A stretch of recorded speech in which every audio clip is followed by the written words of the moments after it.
kyautawa rayuwa ta ba. Baki kyautawa rayuwa ta ba. Na aminta da ke, ni na yadda da ke, ga shi kin ci amana ta. Nai karatun ta nutsu, abin da kika yi min baki kyauta ba. Na sani ko mun rabu, na cire ki a raina ba a yanzu ba. Bakon al'amari zuciyata ba ta daina kuka ba. Na so ki taya zami sai ta san ki ba zan taba gane wannan ba.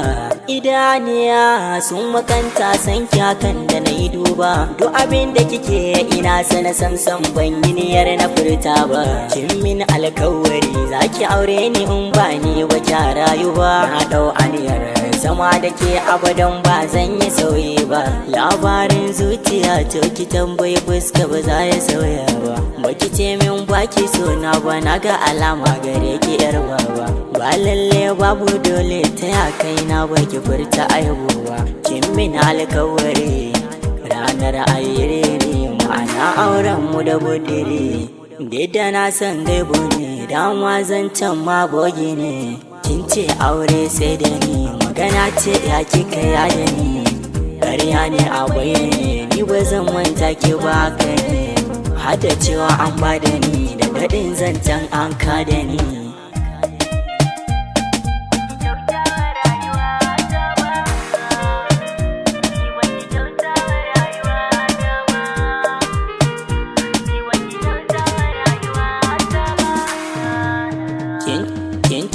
Cutar da zuciya ga ƙarairayi kin yi min na kanwata. Duk da na ɗauko dare na cewa akan ki za na fafata.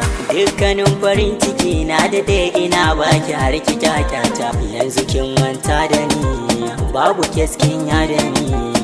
Ga ruwan idaniya na zuba amma baki tausaya min ba. Babu lalle babu dole amma ki sani baki kyautata min ba. Bana da na sani, baki sona na sani. Maganar aurenmu ya fasa kinti amanar zuciya. Komai kika so gare ni me muke ne a fadin duniya. Na rike kirkon amana na gane gurin ki dukiya. Na gode, na gode, na gode, na gode, na gode.